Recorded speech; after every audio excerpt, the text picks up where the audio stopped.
축구게임 FC24 유튜브 채널에 이강인 선수가 등장하였습니다. 이강인의 인생 그래프라는 제목으로 영상이 올라왔는데요.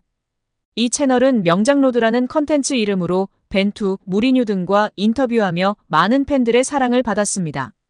오늘은 이강인 선수가 나와 자신의 축구 인생에 대한 이야기를 하며 많은 팬들의 공감과 지지를 받고 있습니다. 이강인 선수와 배성재, 파비앙이 출연하여 이야기를 나눴는데요. 이강인 선수는 그때부터 생각이 제 아버지가 되게 스포츠를 좋아하셨고 축구를 좋아하셔가지고 태어나기 전부터 축구선수가 됐음 했었던 것 같아요. 슛돌이 시절이 인상 깊고 많이 기억나지만 태어났을 때부터도 인상적이었던 것 같아요. 배성재 아나운서는 슛돌이 다음으로는 2011년 발렌시아 유스라고 쓰셨는데요. 근데 사실 궁금한 건 요때 당시의 재능을 알아보고 얼마나 많은 클럽에서 연락이 왔었는지 궁금하거든요. 라며 질문을 이어갔습니다. 이에 이강인 선수는 많은 클럽에서 연락이 왔다기보단 제가 테스트를 받으러 갔었고 되게 신기한 게 한국은 태어났을 때부터 한 살이고 외국은 아니잖아요. 한국식 나이로 처음에 이야기를 해서 테스트를 한 살 많은 형들이랑 하게 되었어요. 정말 저만 요만하고 저보다 다들 머리 반 개 혹은 머리 한 개씩은 다 컸던 기억이에요.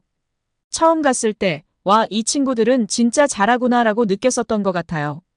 근데 그 이유 중에 하나가 저보다 한 살이 많잖아요. 그래서 그랬던 것 같기도 하고, 그렇게 보다가 거의 끝날 때쯤, 이제 제가 2001년생인 거를 클럽에서 안 거예요.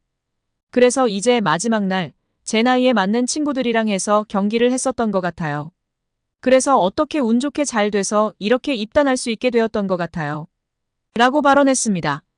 이어 파비앙은 타국에서 생활하는 것이 저는 성인이 되어서도 힘들었는데 어린 나이에 힘들었을 것 같다.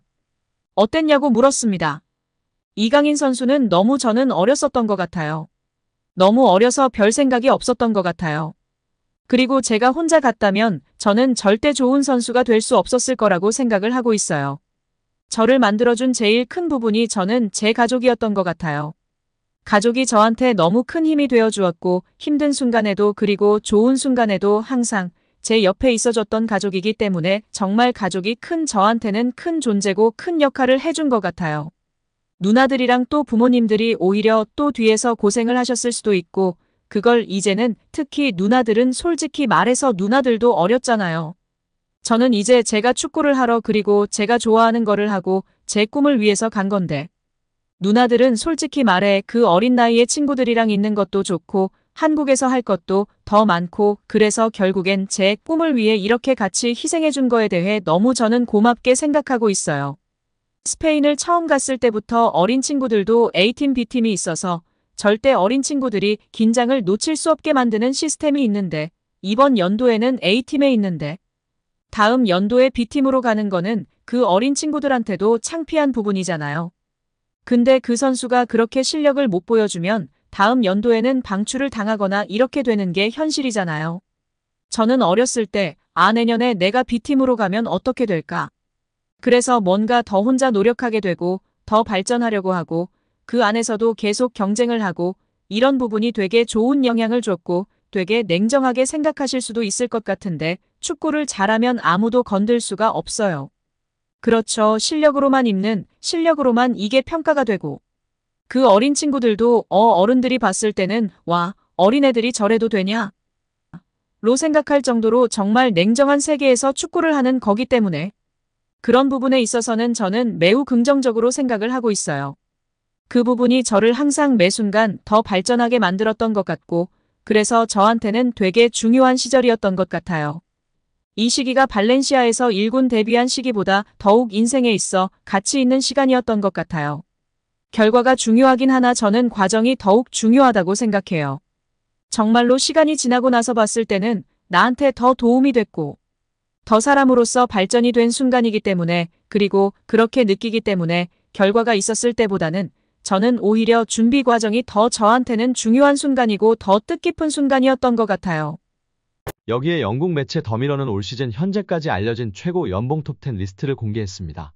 프랑스 매체 파리지앵도 전세계 최고 연봉 톱10 중 올해 사우디 리그로 이적한 스타 플레이어가 8명을 차지하고 여기에 리오넬 메시, 킬리안 음바페가 가세한 정도라고 밝혔었는데요. 유럽 5대 리그에서는 음바페가 1위였는데요. 사우디가 포함되면 이야기가 달라지죠? 6위는 리오넬 메시로 약 656억 원을 받습니다. 5위는 유럽 5대 리그 1위였던 킬리안 은바페로 연봉이 약 1021억 원입니다. 공동 3위는 은골로 캉테와 네이마르입니다. 사우디로 이적하면서 약 1458억 원을 받는다고 알려져 있습니다. 공동 1위는 카림 벤제마와 호날두입니다. 약 2917억 원을 받는 것으로 알려져 있습니다. 특히 호날두는 맨유에서 쫓겨난 후 유럽 빅리그에 관심이 거의 없는 상황에서 과감하게 사우디행을 결정했고 얼떨결에 올 시즌 빅스타들의 사우디 러시 길을 닦은 선구자가 됐습니다. 2021년을 기준으로 이강인은 주금 6,000파운드 약 889만 원에 연봉 31만 2,000파운드 약 4억 6,240만 원을 받았던 것으로 알려졌었는데요. 23년 여름 파리 생제르맹으로 이적하면서 당시에는 연봉 등 계약 조건이 공식적으로 발표되지는 않았지만 이적료는 약 2,200만 유로 약 313억 원에 달하며 그중 20%는 새로운 조항에 따라 이강인이 연봉 외 보너스 상여금로 약 50억 원을 수령한다고 전해졌었습니다. 김민재는 2028년까지 5년 계약을 체결했다고 발표했습니다. 이적의 세부 사항은 공개하지 않았지만 현지 매체에서는 김민재의 연봉을 1,200만 유로 약 170억 원으로 추정하고 있습니다. 이강인의 절친 쿠보는 레알 소시에다드에서 주급 5,452만 원을 받는 것으로 알려져 있습니다. 황희찬은 5천만 원 수준의 주급을 받다가 최근 재계약을 통해 1억 5만 원 수준으로 올랐습니다. 손흥민 선수는 현재 3억 1천만 원 정도로 알려져 있고 재계약 이야기가 나오면서 더 높아질 수 있는 상황입니다. 이강인 선수는 약 56억 원의 연봉으로 주급으로 계산하면 약 1억 800만 원으로 알려져 있습니다.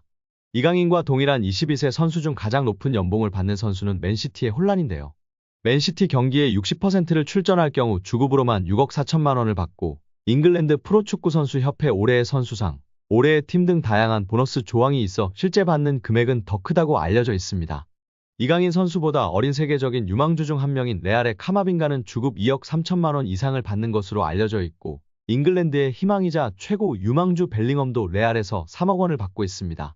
이강인 선수와 찐케미를 보여주고 있는 은바페 선수는 유럽 5대 리그에서 가장 높은 연봉을 받는 선수인데요. 주급이 무려 19억 원으로 알려져 있습니다. 이번에 다시금 재계약을 하거나 레알 이적을 하면 더 높아지지 않을까 예측받고 있습니다. 리그앙에서 그 다음 연봉이 높은 선수는 덴벨레로 주급 5억 원을 받고 있습니다. 이후에는 리카 에르난데스, 마르퀴뇨스, 밀란 슈크리니아르 등이 있다고 전해졌습니다. 이강인은 리그앙에서 16번째로 가장 높은 연봉이라고 합니다. 그냥 연봉만 많이 주면 안 되겠죠? 구단들도 자체적으로 내규를 정해서 선수들을 관리하곤 하는데요. 얼마 전 이강인이 먹방 유튜버 쯔양 유튜브 방송에 출연해 밝힌 구단의 체지방률 벌금 1억가 관심을 모으기도 했었습니다. 당시 방송에서 친누나 이정은, 개그우먼 김민경, 유튜버 쯔양과 삼겹살 먹방을 하던 이강인은 당시 스페인 팀에서의 선수 관리법을 언급했는데요. 그는 시즌이 들어가면 한 달에 한 번씩 체지방을 잰다며 체지방 몇 이런 식으로 재서 한도를 초과하면 벌금을 낸다고 말했습니다. 벌금을 얼마나 내냐? 는 질문에 이강인은 진짜 많이 내는 곳은 한 일주일에 한 번씩 하는데 200만 원씩도 낸다. 그 말에 다른 멤버들을 깜짝 놀라게 했습니다. 이어 많이 나오는 선수들은 막 400만 원도 낸다고 설명했습니다. 파리 생제르맹에 성공적으로 연착륙했다고 평가받는 이강인이 개인 최고 몸값을 경신했습니다. 시장 가치를 책정하는 트랜스퍼마크트가 8일 업데이트한 프랑스 리그앙 선수 시장 가치에서 이강인은 2,500만 유로로 평가받았습니다. 지난해 12월 2,200만 유로에서 300만 유로가 오른 금액입니다. 지난 니스와 경기에서도 빛났는데요. 팀이 0대1로 끌려가자 루이스 엘리케 감독은 후반 시작과 함께 이강인을 교체 투입했습니다. 축구 통계 매체 풋몹에 따르면 이날 이강인은 평점 7.2점을 받았으며 태클 성공률 100%를 자랑했다. 또한 패스 성공률은 91%였으며 이번에 기회를 창출했습니다. 준수한 활약에 현지 팬들의 극찬이 이어졌습니다.